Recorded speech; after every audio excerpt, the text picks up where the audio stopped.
witches, welcome back to my channel. How you guys doing? Because I'm doing alright. If you're new to this channel, welcome, and if you are a returning subscriber, welcome back. I am so happy that you are back to my channel. Honestly, I'm so happy. So as you can already tell from the title of today's video, we are going to be talking about time management. Yes, you heard me right, time management.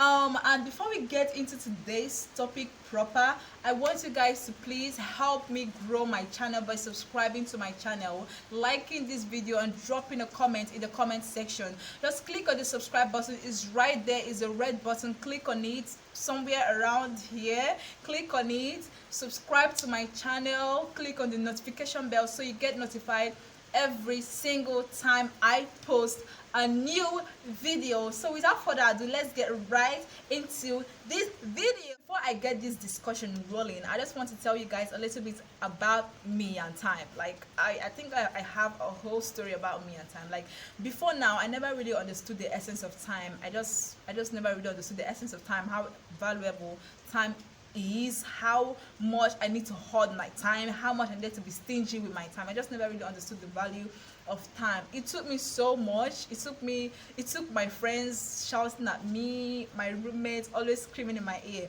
Ogo, why are you always late at everything, for me to actually understand the value of time. And aside those people, I also got to realize that just before I left uni, I realized that I was about to enter the labor market, and if I needed to be ready for the labor market, I needed to be time conscious, because let's say I get a job and I end up going late for my job. What is my employer going to say about me and time? So I just felt the need to understand. I just knew that this is the point where I had to take time seriously. This is the point I had to be more conscious of how I spend my time, how I do things with the time I have.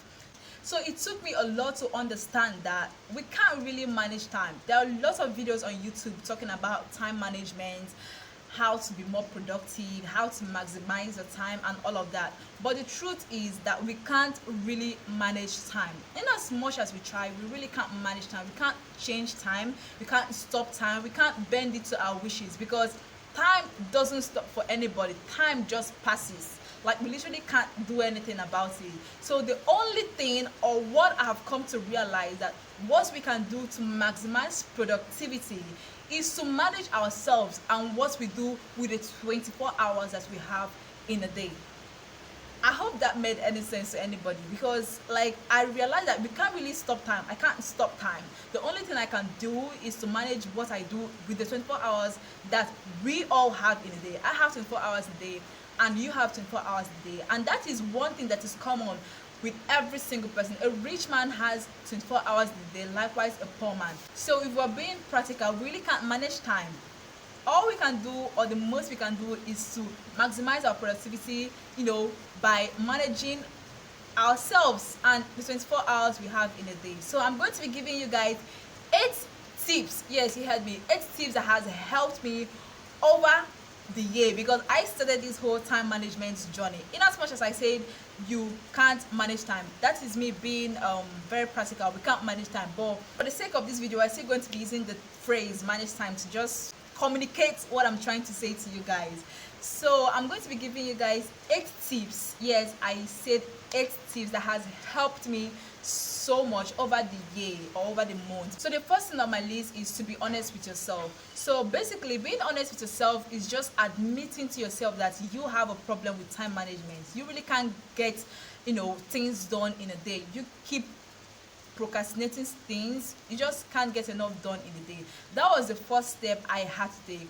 Before now, my friends always complained about me being late at everything, and I just never really saw a problem with that, because I was like, it's not my fault. I woke up by this time, so I'm going to get dressed just after I wake up, and I'm going to come whenever I think it's like, I just never really understood what they meant by, like, it's not like I didn't understand what they meant by I'm being late for things. I just never really understood the need to be early at anything. I used to be late to classes and all of that, and they kept on complaining, and just never really understood. So not until this year I decided to actually work on my time, because I realized that I will soon be entering the labor market, and I needed to be more time conscious. I needed to be more productive, and I just decided, I admitted that yes, I have a problem with time and I need to work on it. That is where it starts. When you admit to yourself that you have a problem with time management, that is where that is where the journey of actually working on your time starts. Admitting to yourself that you have a problem with time management, that is just basically being honest with yourself and just telling yourself, yes, I need to work on my time, I have a problem with it and I need to work on it. So that is the first step, being honest. So the next thing on my list is to treat your time like a commodity. Now, a lot of people are probably going to be like, what does she mean by treat your time like a commodity? A commodity is something that is useful and something that has value. So you should treat your time as a useful thing and something that has value. Because the amount of time we have on earth is actually uncertain and hence limited, because you don't know how long you have on earth, for being very realistic. But that's not what we're going to be talking about today.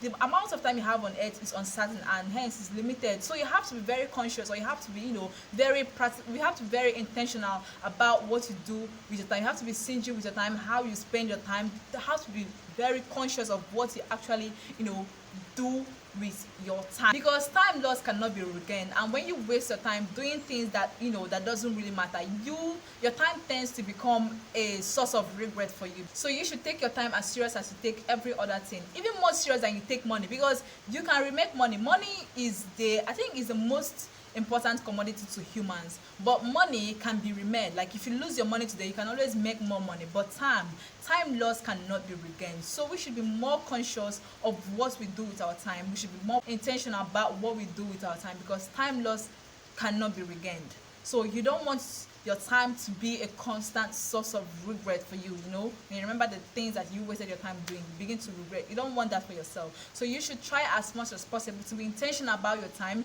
You should be stingy with your time. You should try to treat your time like a commodity, because that is what it is. So the next thing on our list today is to set your goals.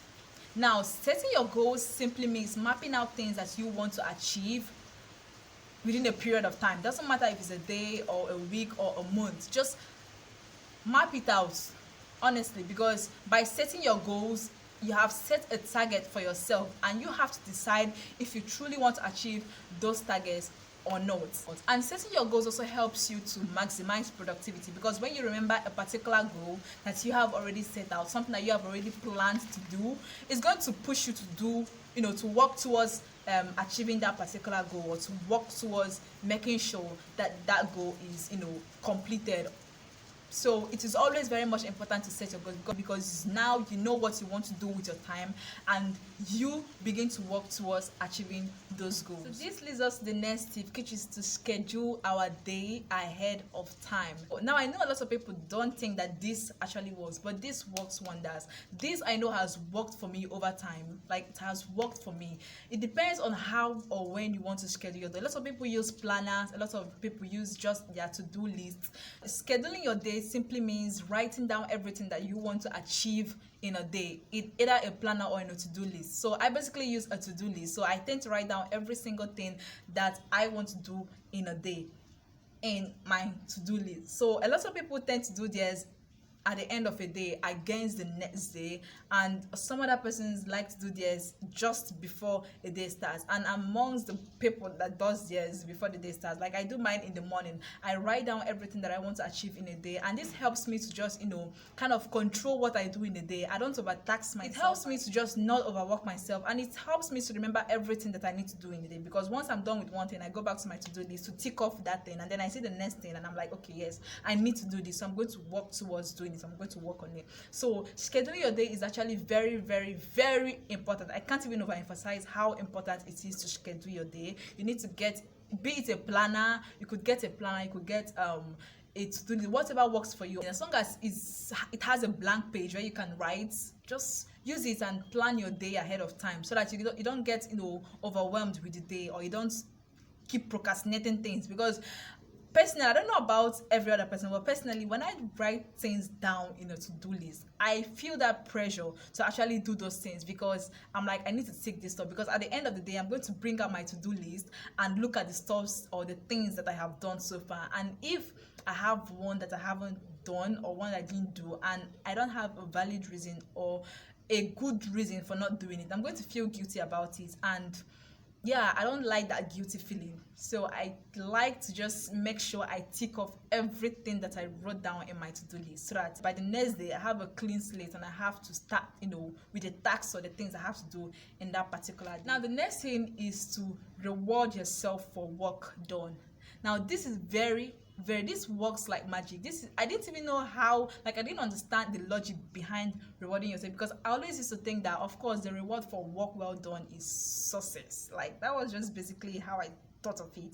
The reward of hard work is success. But until I realized from my research that if you actually reward yourself after a particular work done, an immediate reward, mind you, an immediate reward for after a work that you have done, then you tend to become more productive. You become more ginger to do the very next. I don't know if you guys understand this, but personally I love to binge watch YouTube videos. Like I could spend a whole day watching YouTube videos, but it's not very realistic for me to spend the whole day watching YouTube videos, because of course I have very much important things that that need my attention. So instead of spending the whole day watching YouTube videos, I tell myself that after doing this and this, I reward myself by spending like 2 hours or 1 hour, as the case may be, to watch YouTube videos, and that works wonders. This helped me very much during my exam, because even though I wasn't posting on YouTube, I was very much active on YouTube because I was watching other people's videos. So I love watching YouTube videos, and I also really needed to read for my exams. I needed to prepare for my exams. So what I did was, when I spent 2 to 3 hours or 4 hours reading, I reward myself with 1 hour of watching YouTube videos, and that really helped me because it pushed me to read. It actually pushed me to cover so much within that 4 hours. So I won't feel guilty when I'm watching the YouTube videos within that 1 hour that I've given to myself. I don't know if you guys understand. So it depends on what works for you, whatever it is you're obsessed with. If you like, hanging out with friends, or if it's Netflix and chill. Giving yourself rewards for work done is like, I don't know, it just does the magic. It helps you, it makes you more productive. So the next tip is to take breaks and unwind. So a lot of people tend to go on and on and on, and they just never get to take the breaks that they need. In as much as we need to cover up as much as we can within the 24 hours that we have in a day, taking breaks is also very important. And those breaks are very important, because when you take your breaks and you come back 10 to 15 minutes, and then come back to whatever it is you are doing, you're going to feel more productive. You're going to be feeling more energized. You're going to feel like just, it's like you just refueled, and you're ready to go hard. So it's always very important that we take breaks, naps, whatever it is, at appropriate times, not working and napping, or just working and doing something else that you shouldn't be doing. So the seventh thing on my list today is to get a working timepiece. I have a working timepiece, and still I don't get much done in a day. That is because you haven't decided in yourself or with yourself that you're going to do this. You haven't admitted, you haven't been honest with yourself. So if you have a working timepiece and you've been honest with yourself, you've admitted to yourself that yes, this is something I really need to work on. Time management is something I really need to work on. Trust me, this timepiece is going to come in handy, because I think we underestimate timepiece a lot. Don't just get a timepiece, get one that is working, because it's important to know, to see the deadlines, because it's always good to also set deadlines for yourself. You get to see the deadlines that you've set for yourself for a particular task that you want to achieve. So when you see the deadline, you make sure you work harder towards achieving that particular task before the deadline. That is where a working timepiece comes in. So try as much as possible to get a working timepiece. I'm not going to waste so much time on this, because this is very much self-explanatory. I don't see any reason why anybody shouldn't want to get a working timepiece. Get a working timepiece. It is very needed. Aside from just managing your time, you just need a working timepiece. Just get one, trust me. So the eighth and last thing on our list is the deal breaker. It's what worked for me. Honestly, I'm going to say it's what worked for me, because after a couple of days when I actually did it, I realized that I was becoming more productive. I was much more early at events, meetings with people and stuff like that. And this is to wake up early. I can't even overemphasize how important it is to wake up early. If you want to be productive in a day, then you have to wake up early. You just have to. Productivity and waking up early, they work hands in gloves. So you have to wake up early, because when you wake up early, you feel more fulfilled. I don't know if it's just me. Days that I wake up early, I just feel like I can take up or take on anything. Honestly, I feel motivated, I feel refreshed, I feel fulfilled, like I'm doing something important. So it's always very good that you wake up early if you want to be productive in a day. So I hope these tips help you as much as they have helped me. And if you've watched to this point, I hope you're subscribed to my channel. Please click on the subscribe button and click on the notification bell so you get notified every single time I post a new video. So let's discuss in the comment section. You can tell us, tips that has helped you in case you've, had issues with time management. You can drop tips that has helped you so that other persons can also get encouraged. So thank you so much for watching this video. Until next time, bye.